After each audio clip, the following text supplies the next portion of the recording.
Oi, gente, vamos dar continuidade, né, ao nosso assunto, que são as sociedades pré-colombianas, no capítulo 9. Então, agora a gente vai para a página 129, onde a gente vai estudar um pouquinho sobre, conhecer um pouquinho os astecas e os incas, tá bom? Vamos lá? Comigo. Os astecas, né? Os astecas dominaram o Vale do México entre o século XIV e o século XVI. Após submeter essa região, seus exércitos organizavam um império guerreiro e teocrático estruturado na aliança de três grandes cidades. Tá bom? Então, o que acontece? Eles dominavam, né, o que hoje a gente chama de México. Tá? Foi a junção de três cidades e aí dominam o México. Aí a gente tem na imagem tem uma ideia de como era essa cidade. Né? Entre os integrantes da sociedade asteca havia grandes diferenças de poder e prestígio. O setor mais poderoso era integrado pelo imperador Deus, tá bom? Pelos sacerdotes e por guerreiros e funcionários do Estado. Outro setor era formado por comerciantes, artesãos e campesinos, obrigados a pagarem tributos em produtos e em trabalho, e havia uma grande classe escrava. Então, os maias existia uma divisão de três castas, os astecas em dois grupos, o que parece os nossos ricos e pobres, proletário e burgueses, tá bom? Então, de um lado estavam as pessoas ligadas ao imperador, ou seja, sua família, ou seja, os que trabalhavam diretamente com ele, e do outro lado os comerciantes, artesãos e escravos, a segunda classe que mantinha a primeira, tá bom? Então, a divisão já não é por castas, é por grupos, né? Dois grandes grupos. A sociedade era organizada assim. Tinha a guerra como principal atividade. Esta lhe permitia estender seus territórios e obter escravos e vítimas para realizar suas oferendas aos deuses. Também eram politeístas, tá bom, gente? É mais uma sociedade politeísta. Pois acreditavam que os sacrifícios humanos serviam de alimento para os deuses e garantiam a continuidade da vida. Uma curiosidade é que os astecas permitiam às cidades escravizadas conservar suas próprias autoridades e costumes em troca do pagamento de tributos. Então, era uma espécie de escravidão também, só que eles tinham que pagar, entendeu? Tinham chefes, tinham as lideranças, mas eles eram subalternos ali aos astecas. Então, a sociedade mais voltada para a guerra, mais cruel, assim, eram os astecas. Então, parece uma Esparta, se a gente for pensar em Grécia. A economia asteca baseava-se, né, na agricultura. O milho, o feijão, a abóbora eram os principais cultivos.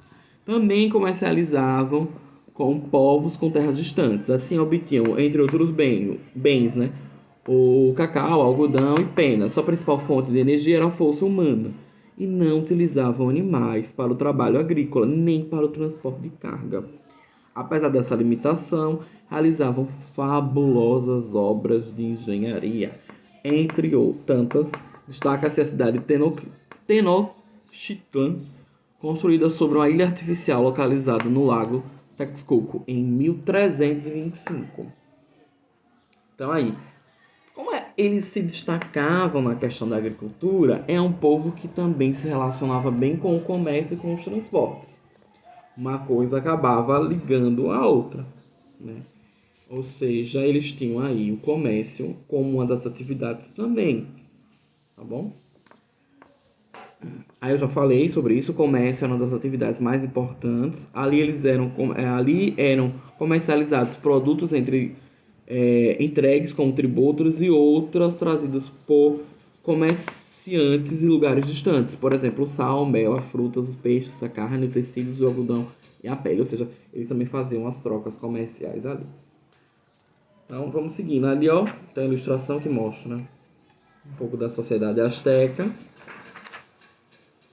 Então, essa é a sociedade asteca. Agora eu peço que vocês copiem rapidinho algumas características dessa sociedade que podem ajudar vocês em alguma atividade ou alguma prova. Anotem aí. Astecas. Localiza-se onde hoje é o México.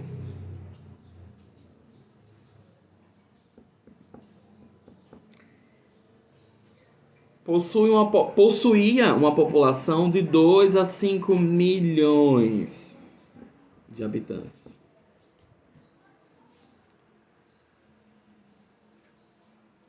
Eram politeístas. Eram comandados por um imperador Deus.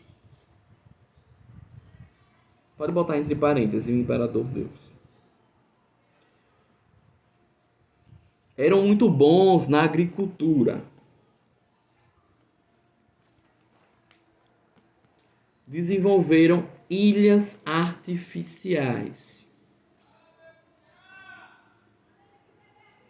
Eram muito bons no comércio.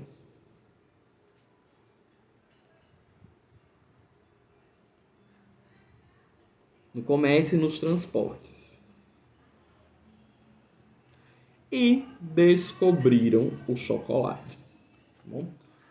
Como existia, pronto, só são essas aí. Como existia uma disponibilidade de cacau, eles desenvolveram essa bebida a partir do cacau, que é o chocolate, né? Só que, claro, que não é exatamente o chocolate que a gente está consumindo hoje, porque não tinha adição de açúcar nem de leite. Era só bebida extraída do cacau mesmo. Só que não era assim todo mundo que bebia chocolate, não. Era uma bebida dos imperadores, da primeira classe aí, tá? E eles super valorizavam o chocolate. Era uma espécie de ouro. Então eles estavam muito ligados aí ao consumo de chocolate. Era uma bebida assim, extremamente valorizada. Tá bom? Anotou aí? Tá na hora da gente ir para a segunda parte. Tá? O terceiro povo que falta a gente conhecer, que são os Incas. Bom, página 130. Sabe-se muito pouco sobre a origem da civilização Inca. Pois, segundo alguns historiadores, por motivos religiosos, os Incas não tinham escrita. Porém, é de conhecimento da história sua organização como sociedade, suas conquistas como povo guerreiro, suas habilidades como artesãos, exploradores e manipuladores dos recursos minerais dos solos que pisavam. Suas obras arquitetônicas causavam admiração pelo requinte, entre elas está a cidade de Machu Picchu, descoberta no ano de 1911, Machu Picchu, no Peru. Essa é a imagem aí no livro de vocês. Ela é bem famosa hoje. Muita gente vai visitar essa cidade, a cidade de Machu Picchu. Bom, e vocês conseguem ver. Na verdade, a gente só consegue ver ruínas, né? No ano de 1911, a gente foi descoberta essas ruínas de Machu Picchu.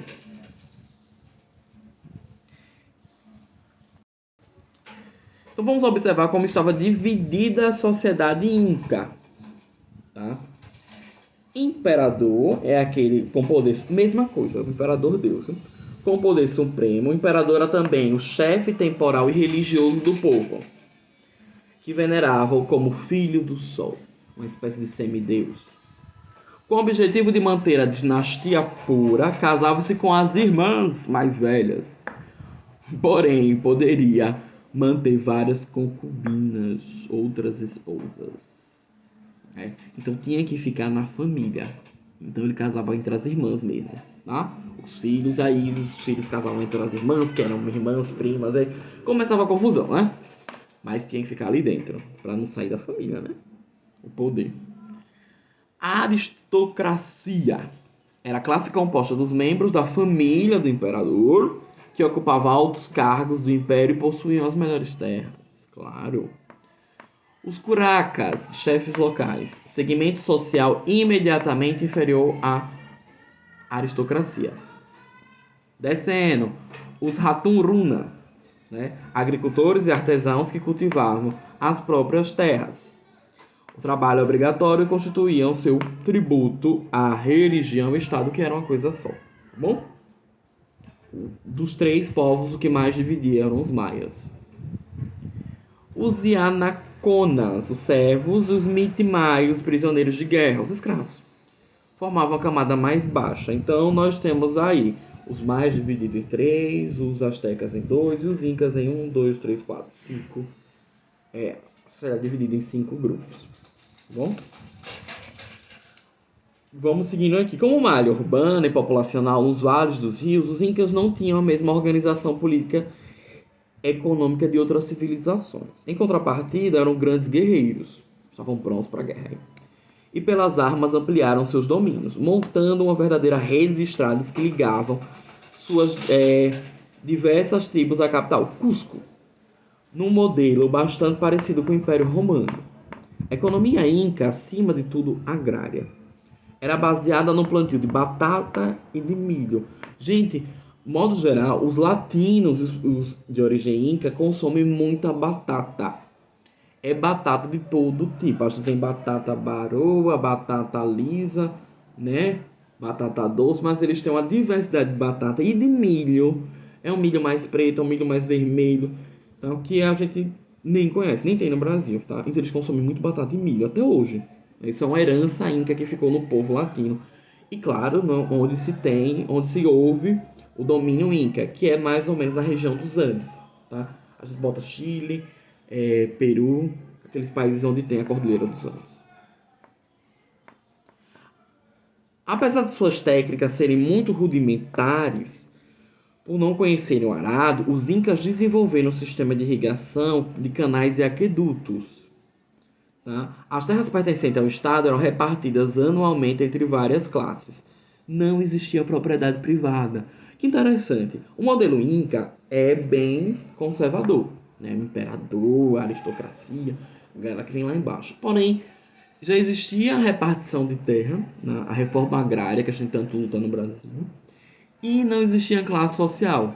Então, essa ideia de capitalismo lá não existia. Eles eram uma sociedade quase que socialista. Não existia propriedade privada, ou seja, a terra era de ninguém, não. O Estado ia lá e fazia a repartição. A aristocracia recebia as melhores terras, aí começa, né, os privilégios.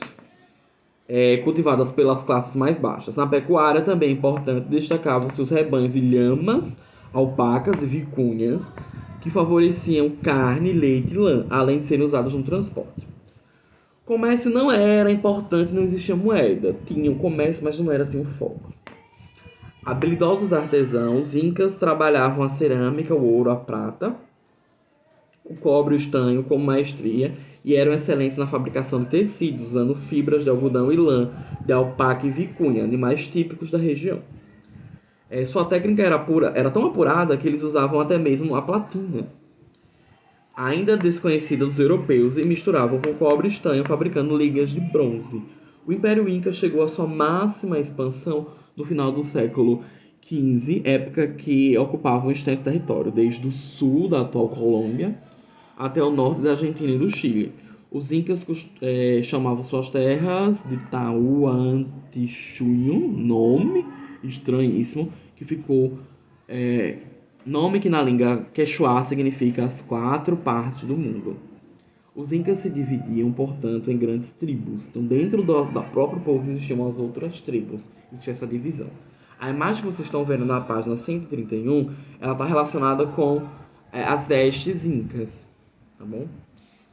Então, vamos fazer a mesma coisa que a gente fez nos outros e anotar algumas características dos povos incas. Coloca no teu caderno lá o nome Incas e vai anotando.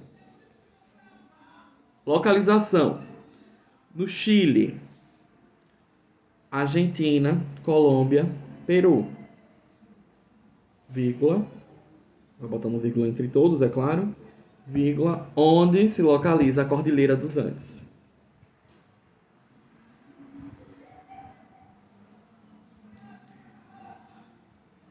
Tinham como chefe um imperador deus.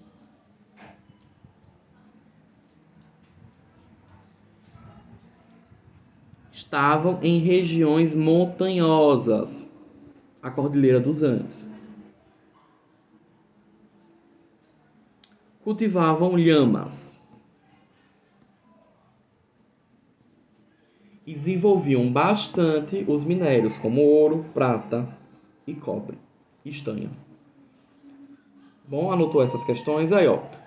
O que é importante a gente relembrar um pouquinho? Eles estavam em região montanhosa, na Cordilheira dos Andes, ali nas costas do Brasil, né? Então, é uma região de difícil construção e de difícil plantio. Então, eles tiveram que desenvolver técnicas para plantar ali e para construir as moradias. O que eles faziam? Na cordilheira é tudo muito alto, um planalto muito alto, né? É o mais alto aqui da América do Sul. Eles faziam como se fossem escadas. Plantavam escadazinhas. Aí, como a água vinha, ela ia descendo pelas escadas e pelos tipos de cultivo que eles faziam, né?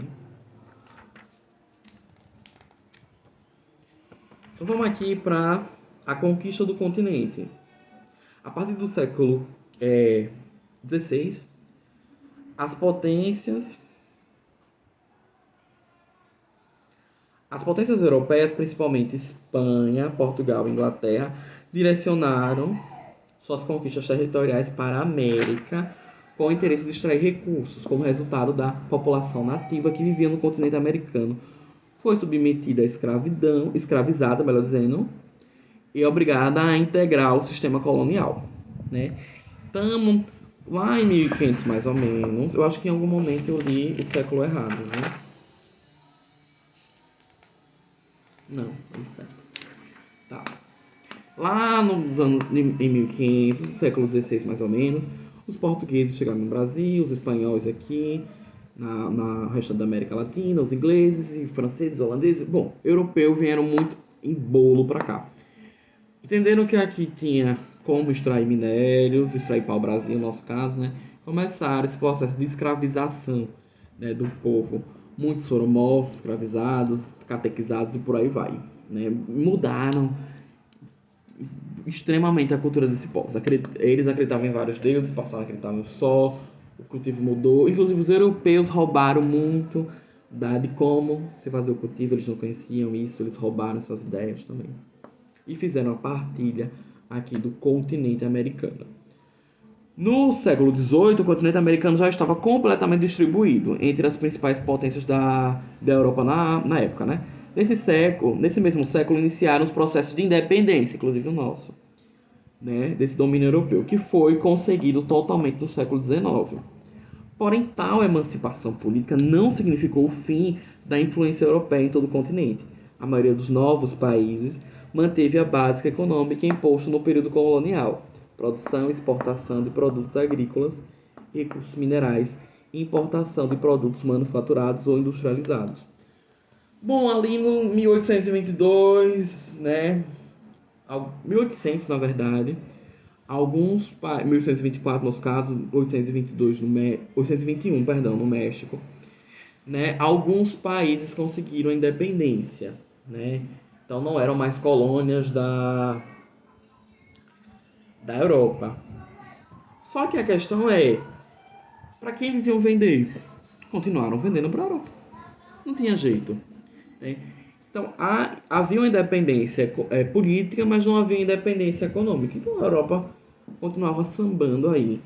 E essa relação existe até hoje, país central versus país periférico. Claro que a nossa relação econômica ao longo dos anos melhorou bastante, né? Claro que nós temos uma certa independência, né, econômica, política e social. Nós produzimos bastante. Países como Brasil, Argentina, México se destacam como países emergentes, né? Mas ainda há frutos desse processo de colonização, né? Então é isso, gente. Na próxima aula a gente faz atividade sobre este assunto aqui. Até já. Daqui a pouco a gente volta.